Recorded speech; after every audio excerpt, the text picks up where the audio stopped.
Hi student, last class la nama chapter number 18 genetics அந்த chapter இருக்கக்கூடிய first detail answer பார்த்தோம்.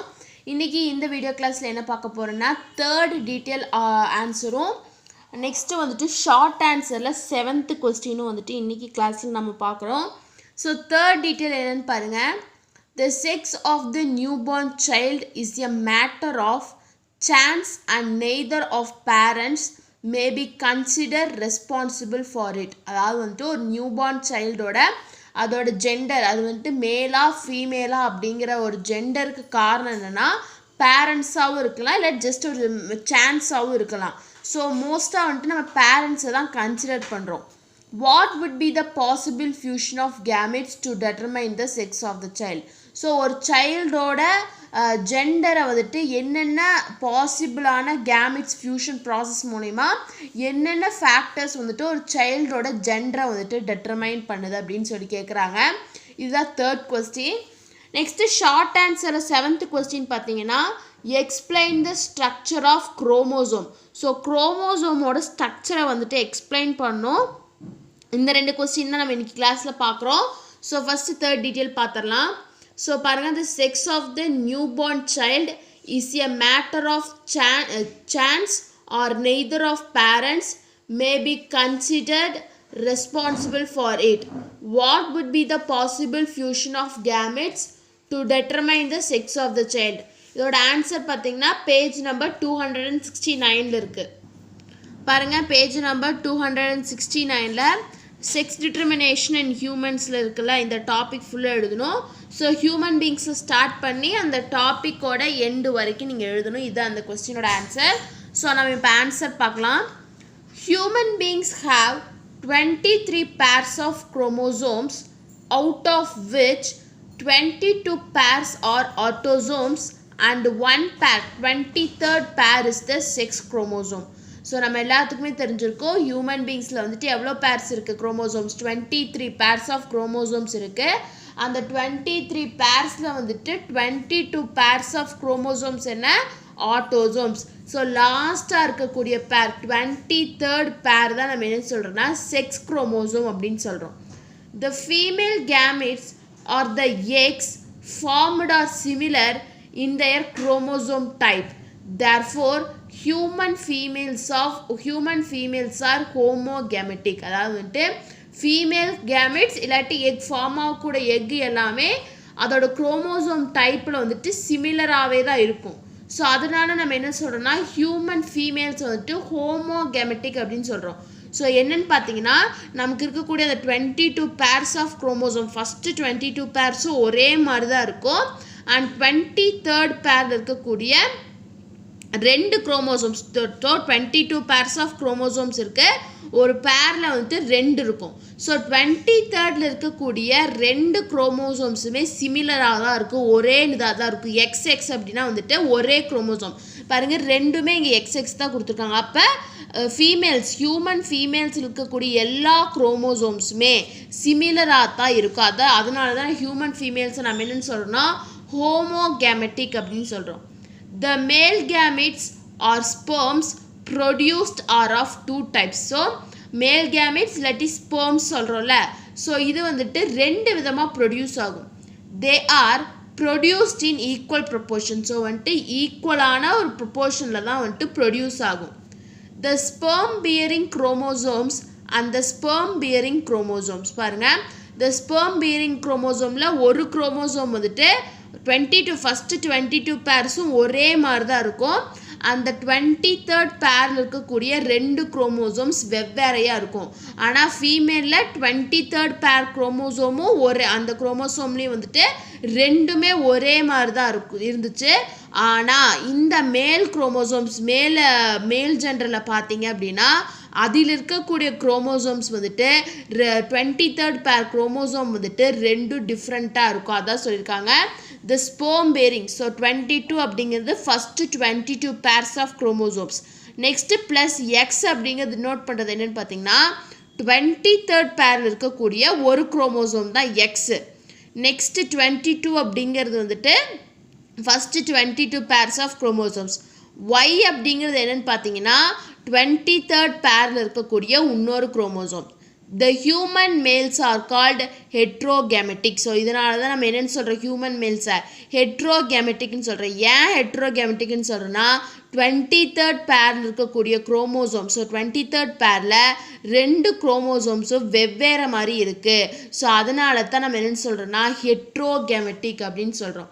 So human பீங்ஸில் வந்துட்டு 23 purse of chromosomes இருக்குது. அதில் ஃபஸ்ட்டு 22 பேர்ஸ் வந்துட்டு ஆட்டோசோம்ஸ், நெக்ஸ்ட்டு 1 பேர் அதாவது 23rd பேர் மட்டும்தான் என்ன குரோமோசோம், செக்ஸ் குரோமோசோம்னு பார்க்குறோம். ஹியூமன் ஃபீமேல்ஸில் இருக்கக்கூடிய எல்லா குரோமோசோம்ஸும் ஒரே மாதிரி, அதாவது 23rd பேரில் இருக்கக்கூடிய 2 குரோமோசோமும் ஒரே மாதிரி தான் இருக்கும். அதனால் இது என்னென்னு சொல்கிறோம், ஹோமோகெமெட்டிக் அப்படின்னு சொல்கிறோம். ஆனால் மேல்ஸை எடுத்துக்கிட்டோம் அப்படின்னா அவங்களுக்கு இருக்க அந்த 23rd பேர் குரோமோசோம் இருக்கு, 23rd பேரில் 2 குரோமோசோம்ஸும் வெவ்வேறு மாதிரி இருக்கும். அதனால் இது என்ன சொல்கிறோம், ஹெட்ரோகெமெட்டிக் அப்படின்னு சொல்கிறோம். It is a chance of probability as to which category of sperm fuses with the egg. If egg is fused by the X-bearing sperm, an XX individual female is produced. So இது எதனால் வருதுன்னு பார்த்தீங்கன்னா, இந்த sperm அதாவது வந்துட்டு ஸ்பெர்ம்ஸ்லேயே X bearing sperm, Y bearing ஸ்பெர்ம்னு இருக்கும். சப்போஸ் எக்ஸ் பியரிங் ஸ்பெர்ம் வந்துட்டு எக்குனாலே ஆல்வேஸ் எக்ஸ் தான். ஸோ அந்த எக்ஸ்பியரிங் ஸ்பெர்ம் வந்துட்டு எக்ஸ்பியரிங் எக்கு கூட வந்துட்டு ஃபியூஸ் ஆகும்போது அங்கே வந்துட்டு ஃபீமேல் இண்டிவிஜுவல் வரும். சப்போஸ் அந்த எக்ஸ் எக்கு கூட ஒய் பியரிங் ஸ்பெர்ம் வந்துட்டு ஃபியூஸ் ஆகும்போது நமக்கு என்ன இண்டிவிஜுவல் வரும், ஒய் இண்டிவிஜுவல், அதாவது மேல் வந்துட்டு வருவாங்க. அதான் சொல்கிறாங்க, if egg X is fused by the X-bearing sperm and XX individual female is produced. If egg X is fused by the Y-bearing sperm and XY individual is produced. The sperm produced by the father determines the sex of the child. ஒரு குழந்தையோட ஜெண்டரை எது determine பண்ணுன்னு பார்த்தீங்கன்னா அந்த குழந்தையோட அப்பாவோட sperm தான் வந்துட்டு அதை டிட்டர்மைன் பண்ணுன்னு சொல்கிறாங்க. The mother is not responsible in determining the sex of the child. So இதில் வந்துட்டு மதர் எந்த விதமான ரெஸ்பான்சிபிளும் இருக்க மாட்டாங்க. ஒரு குழந்தையோட ஜெண்டரை டெட்டர்மைன் பண்ணுறது வந்துட்டு அந்த குழந்தையோட அப்பாவோட ஸ்பெர்ம் தான் அப்படின்னு சொல்கிறாங்க. Now let's see how the chromosomes take part in this formation. So இது நீங்கள் எழுத வேண்டாம், எப்படி வந்துட்டு இந்த குரோமோசோம் வந்துட்டு இந்த ப்ராசஸ் இந்த ஃபார்மேஷனில் வந்துட்டு இருக்குன்னு பாருங்கள். Fertilization of the egg 22 plus X with the sperm 22 plus X will produce female child 44 plus XX. Suppose fertilisation ஒரு எக்கு ஃபெர்டிலைஸ் ஆகும்போது, ஸோ எக்கு ஃபெர்டிலைஸ் ஆகுதுன்னு பார்த்தீங்கன்னா 22 plus X. ஸோ இது வந்துட்டு ஃபீமேல். ஸோ ஃபீமேலில் வந்துட்டு ஃபீமேல் குரோமோசோம், இது வந்துட்டு 22 plus X, அதாவது வந்துட்டு மேல் குரோமோசோம். ரெண்டும் ஃபியூஸ் ஆச்சு அப்படின்னா அங்கே வந்துட்டு female child. So 44 chromosomes plus XX, அதாவது ஃபீமேல் சைல்டு வந்து வரும். While fertilization of the egg 22 plus X with the sperm 22 plus Y will give rise to male child. Suppose அந்த எக்கோட fertilization, எக்கோட ஃபார்முலா என்ன, 22 plus X. அந்த எக்கோட fertilization வந்துட்டு 22 plus Y அந்த ஸ்பெர்மில் fuse ஆச்சு அப்படின்னா அங்கே வந்துட்டு மேல் சைல்டு வரும். ஸோ இப்படி தான் வந்துட்டு ஃபீமேல் அண்ட் மேல் சைல்டு ஒரு குழந்தையோட ஜெண்டரை வந்துட்டு இதுதான் வந்துட்டு டெட்டர்மைன் பண்ணுது அப்படின்னு சொல்கிறாங்க. ஸோ அகெயின் பாருங்கள், ஹியூமன் பீங்ஸில் வந்துட்டு 23 பேர்ஸ் ஆஃப் குரோமோசோம்ஸ் இருக்குது. அந்த 23 பேர்ஸ் ஆஃப் குரோமோசோம்ஸில் ஃபஸ்ட்டு 22 பேர்ஸ் வந்துட்டு ஆட்டோசோம்ஸ், கடைசியாக இருக்கக்கூடிய 23rd பேர் தான் வந்துட்டு sex chromosome. So female gametes, அதாவது வந்துட்டு எக்ஸ் வந்துட்டு ஃபீமேல்ஸ்க்கு இருக்கக்கூடிய குரோமோசோம்ஸ் 23rd பேரில் இருக்கக்கூடிய 2 குரோமோசோம்ஸுமே சிமிலராக தான் இருக்கும். ஸோ அதனால் அது என்னென்னு சொல்கிறோம், ஹோமோகேமெட்டிக்னு சொல்கிறோம். ஆனால் மேல்ஸில் இருக்கக்கூடிய 23rd பேரில் இருக்கக்கூடிய குரோமோசோம் வந்துட்டு டிஃப்ரெண்ட்டாக இருக்கும். ஸோ அதனால் ஹெட்ரோகேமெட்டிக் அப்படின்னு சொல்கிறோம். சப்போஸ் எக்கோட ஃபெர்டிலைசேஷன் ப்ராசஸ், ஸோ எக் அப்படிங்கிறது வந்துட்டு எக்ஸ், ஸோ ஸ்பெர்ம்ஸில் வந்துட்டு எக்ஸ் ஸ்பெர்ம் ஒய் ஸ்பெர்ம்னு ரெண்டு இருக்குது. சப்போஸ் அந்த ஃபெர்டிலைசேஷன் ப்ராசஸ் நடக்கும்போது எக்கு வந்துட்டு எக்ஸ் ஸ்பெர்ம் கூட வந்துட்டு ஃபியூஸ் ஆச்சு அப்படின்னா அங்கே வந்துட்டு ஃபீமேல் சைல்டு வரும். சப்போஸ் அந்த எக்கு வந்துட்டு ஒய் ஸ்பெர்ம் கூட ஃபியூஸ் ஆச்சு அப்படின்னா அங்கே வந்துட்டு மேல் சைல்டு வரும்.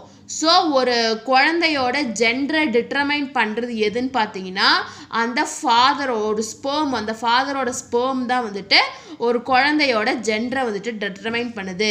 இந்த ஒரு குழந்தையோட ஜெண்டரை டிட்டர்மைன் பண்ணுறதுல மதரோட பார்ட் வந்துட்டு எதுவுமே கிடையாது. ஸோ எக்கோட ஃபர்டிலைசேஷன் நான் முன்னாடி சொல்ல மாதிரியே தான், எக்கோட ஃபர்டிலைசேஷன் வந்துட்டு எக்ஸ் பியரிங் ஸ்பெர்மில் ஃபியூஸ் ஆச்சு அப்படின்னா ஃபீமேல் சைல்டு வரும். சப்போஸ் ஒய் பியரிங் ஸ்பெர்மில் ஃபியூஸ் ஆச்சு அப்படின்னா மேல் சைல்டு வரும். ஸோ இப்படி தான் வந்துட்டு ஒரு சைல்டோட ஜெண்டர் வந்துட்டு டெட்டர்மைன் ஆகுது. ஸோ இதுதான் வந்துட்டு தேர்ட் டீட்டெயிலோட ஆன்சர். நெக்ஸ்ட்டு தேர்ட் டீட்டெயில் பார்த்துட்டோம். இப்போ என்ன பார்க்குறோன்னா ஷார்ட் ஆன்சரில் இருக்கக்கூடிய 7th question, explain the structure of chromosome. அந்த கொஸ்டின் பார்க்கலாம்.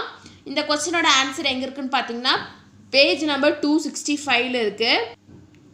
பாருங்கள் 265 ஸ்ட்ரக்சர் ஆஃப் குரோமோசோம்னு இருக்குது. இங்கே ஸ்டார்ட் ஆகி இது வரைக்கும் எழுதணும். மேலே இருக்கக்கூடிய டயக்ராம் கண்டிப்பாக போடணும். ஃபஸ்ட்டு பாருங்கள் structure of chromosomes. The chromosomes are thin, long and thread-like structures consisting of two identical strands called sister chromatids. So chromosome அப்படிங்கிறது வந்துட்டு ரொம்ப தின்னாக இருக்கும், லாங்காக இருக்கும், த்ரெட்டு மாதிரி இருக்கும். ஸோ த்ரெட் எப்படி இருக்கும் அதே மாதிரி அதே ஸ்ட்ரக்சரில் தான் இருக்கும். அதில் என்ன இருக்குன்னா 2 ஐடென்டிக்கல் ஸ்ட்ராண்ட்ஸ், ரெண்டும் ஒரே மாதிரி இருக்கக்கூடிய ஸ்ட்ராண்ட் இருக்கும். அதைத்தான் நம்ம என்னென்னு சொல்கிறோன்னா சிஸ்டர் குரோமேட்டிட்ஸ் அப்படின்னு சொல்கிறோம்.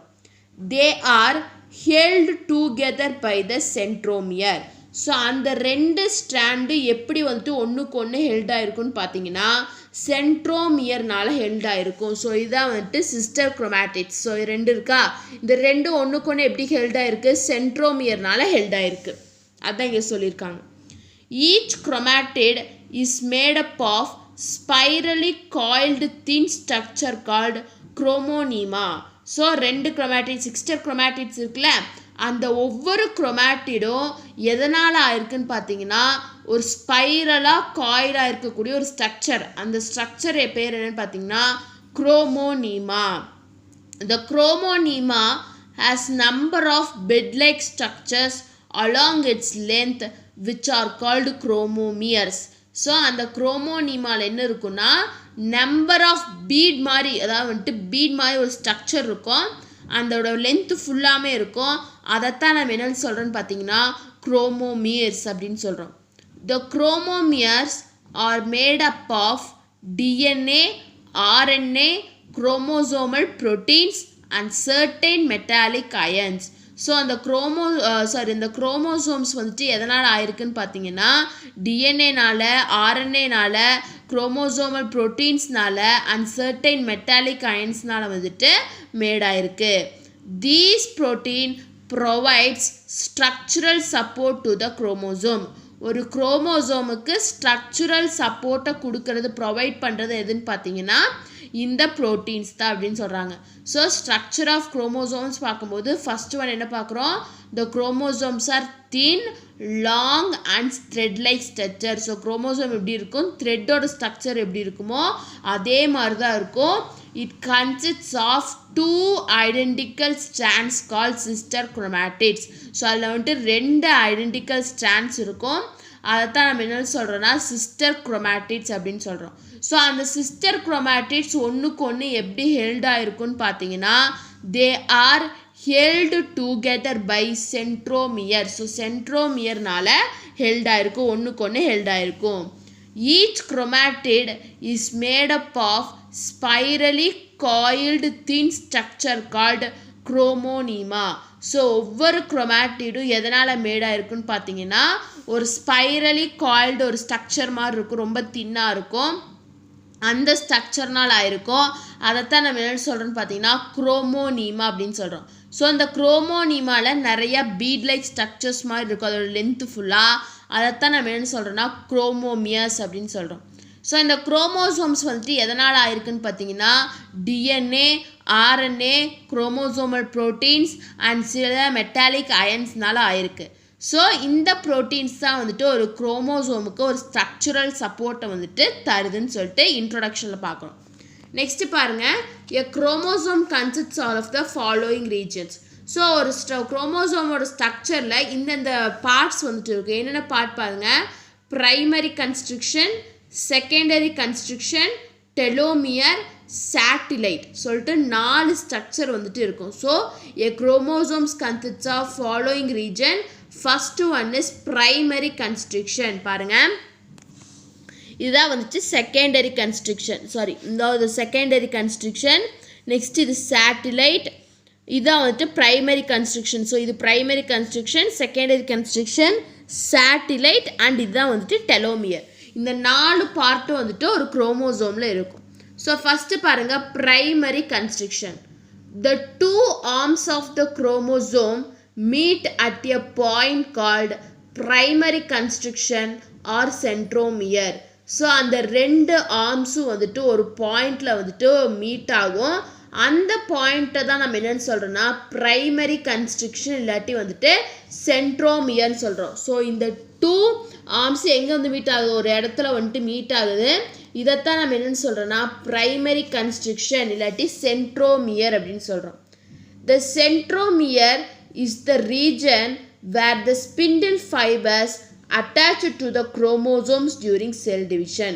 ஸோ செல் டிவிஷன் அப்போ இந்த சென்ட்ரோமியர் ரீஜனில் தான் வந்துட்டு ஸ்பிண்டில் ஃபைபர்ஸ் வந்துட்டு ஒன்றுக்கு ஸ்பிண்டில் ஃபைபர்ஸ் வந்துட்டு அந்த குரோமோசோம்ஸ் கூட அட்டாச் ஆகிருக்கும் அப்படின்னு சொல்கிறாங்க.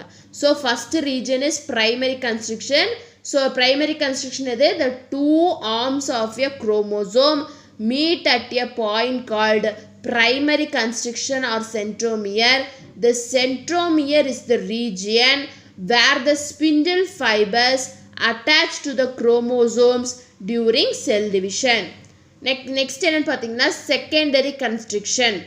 Some chromosomes possess secondary constriction at any point of the chromosome. So எல்லா குரோமோசோம்ஸ்லையும் இருக்காது, சில குரோமோசோம்ஸில் மட்டும் செகண்டரி கன்ஸ்ட்ரக்ஷன் இருக்கும். அது எந்த இடத்துல இருக்குன்னு பார்த்தீங்கன்னா குரோமோசோமோட எந்த பாயிண்டில் வேணாலும் இருக்கலாம்.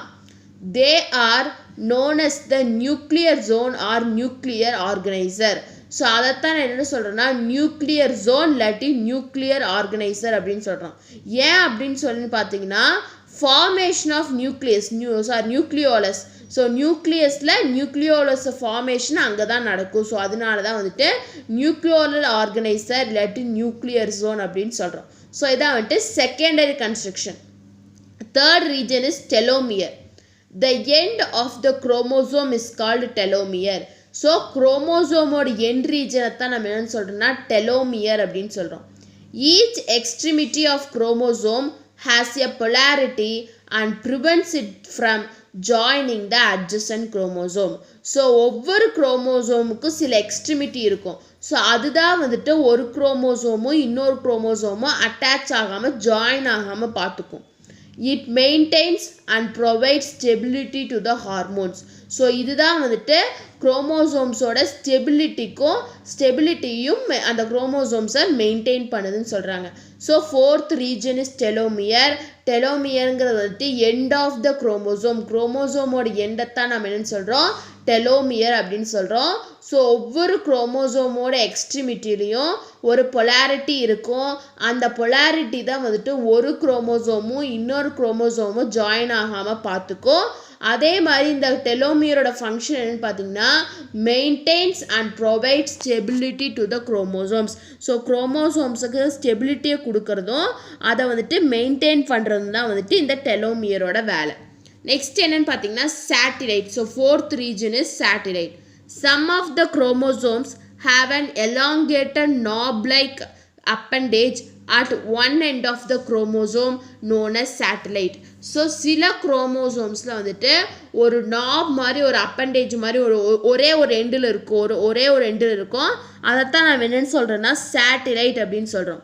The chromosome with satellites are called as SAT chromosomes. So எந்தெந்த குரோமோசோம்ஸ்க்கு வந்து இந்த சேட்டலைட் ரீஜன் இருக்கோ அந்த குரோமோசோம்ஸை என்னன்னு சொல்கிறோன்னா சாட் குரோமோசோம்ஸ் அப்படின்னு சொல்கிறோம். ஸோ இதான் வந்துட்டு 4th ரீஜன். ஸோ குரோமோசோம்ஸில் வந்துட்டு 4 இம்பார்ட்டன்ட் ரீஜன்ஸ் இருக்குது. Primary construction, secondary construction, telomere and சேட்டலைட்னு சொல்லிட்டு 4 இம்பார்ட்டண்ட் ரீஜன்ஸ் இருக்குது. ஸோ அந்த ரீஜன்ஸ் தான் இப்போ பார்த்தோம். So explain the structure of குரோமோசோம்னு எழுதும்போது இது ஸ்டார்ட் பண்ணி இது வரைக்கும் எழுதணும். கண்டிப்பாக வந்துட்டு டயக்ராம் போட்டிருக்கணும். ஸோ இதான் வந்துட்டு நெக்ஸ்ட் 7th கொஸ்டினோட ஆன்சர்.